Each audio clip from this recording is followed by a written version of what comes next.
Hi everyone, it's me again, Jenny. Welcome to my vlog. And for today's video guys is kakain naman tayo ng onigiri dito sa may Nigiri Station sa Angeles City, Pampanga. Ayan. At dahil malungkot ang aking kapatid na si Ate Ivy guys, dahil paborito niya ang onigiri pero hindi ako nakapagdala or nakapagpasalubong na onigiri.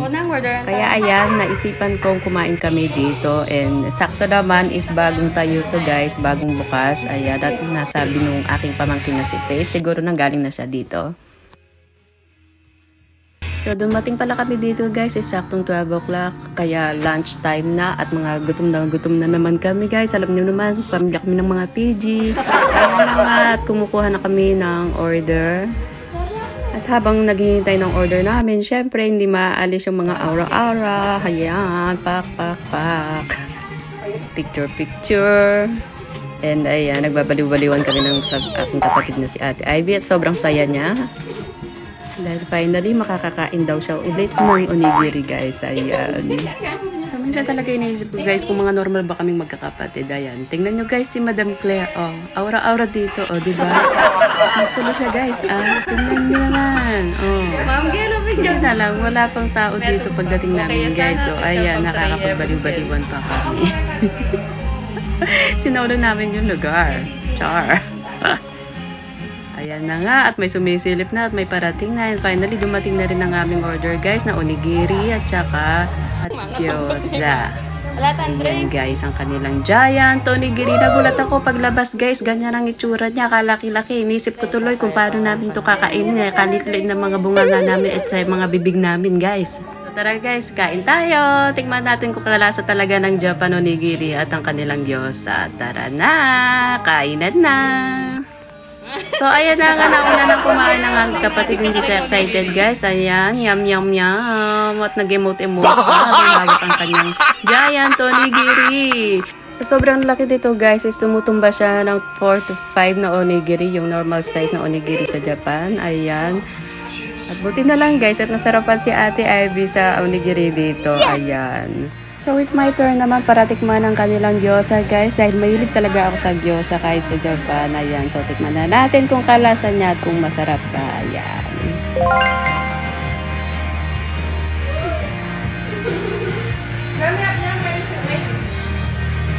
Ay, si Play, dapat dalang onigiri.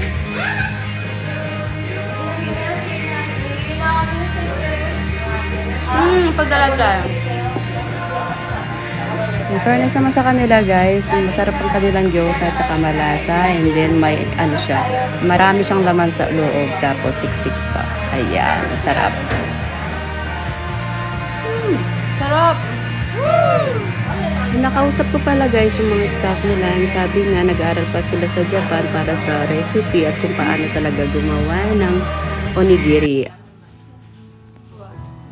So, kalasan niya guys, ang kaibahan lang, ayan, sobrang laki ng kanilang onigiri pero sulit na sulit sa 300 plus yung isang ganyan.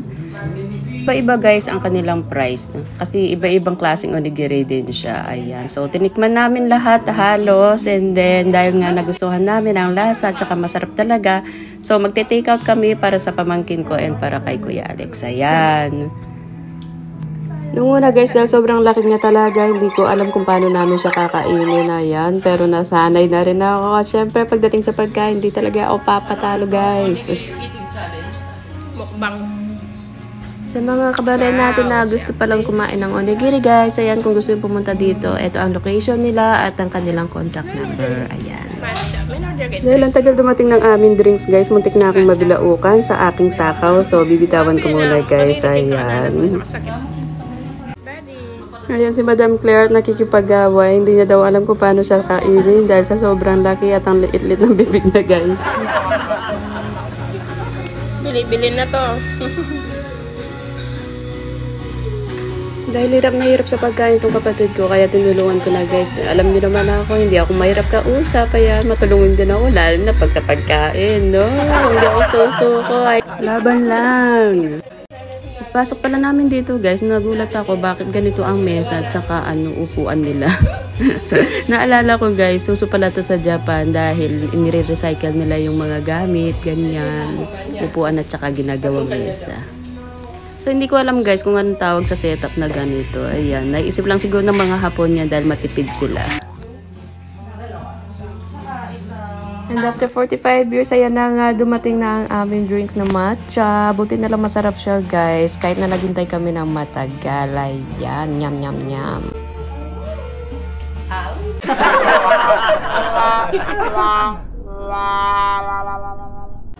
At kahit na meron ng ibang customer guys, ayan, dahil makulit talaga ako, hindi pa rin ako natigil, kaya pinagtatawanan ako ng mga kasama ko. Ayan, at nire-ready na nga ni Kuya yung aming for take out. So, magbabayad na ako guys. Ayan, para makauwi na rin kami.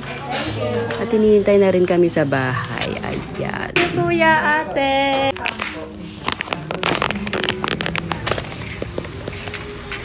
At ano naman kaya ang pinag-uusapan ng dalawa kong kapatid na ito at mukhang seryoso? Ha? Ano? Magkano? Walang barya, walang pamasahe. Padagdag naman. Ayun na nga, after mabudol-budol sa kapatid, ayun, nilayasan na kami ni Madam Blair at meron daw siyang lakad. Kaya pala todo paganda siya kanina bago kami umalis. Say hi. Tapos na kami kumain ng onigiri guys. Giant onigiri. Sarap.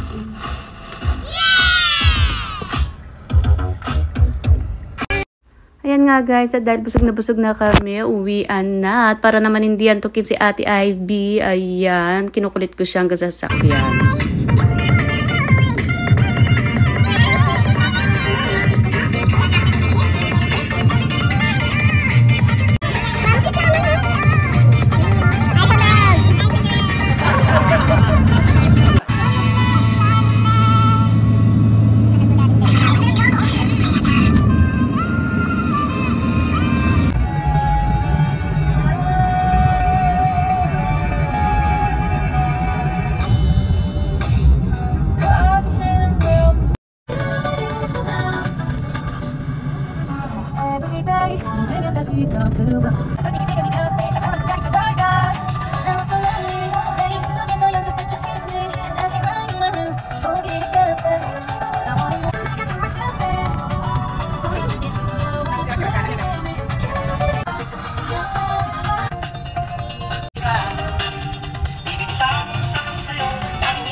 Kaya mo na yan, ma.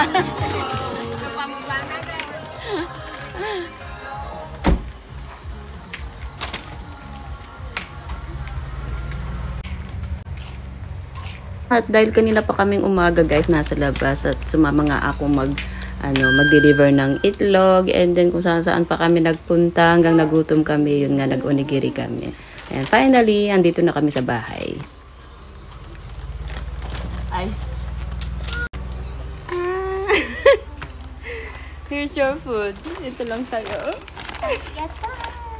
Meron pa doon sa sakyan. Kaya si Ate Mai?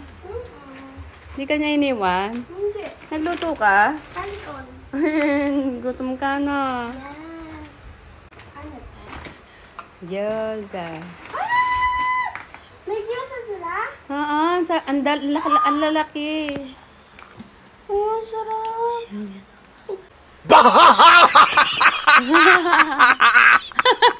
Yata! Yay! Mayaman siya. Mahal siya. Ay, wow! Nag-matcha ka? Yung mga bumibili, mayayaman. Pwede pa. So, feeling ko mayaman Kaya, ako.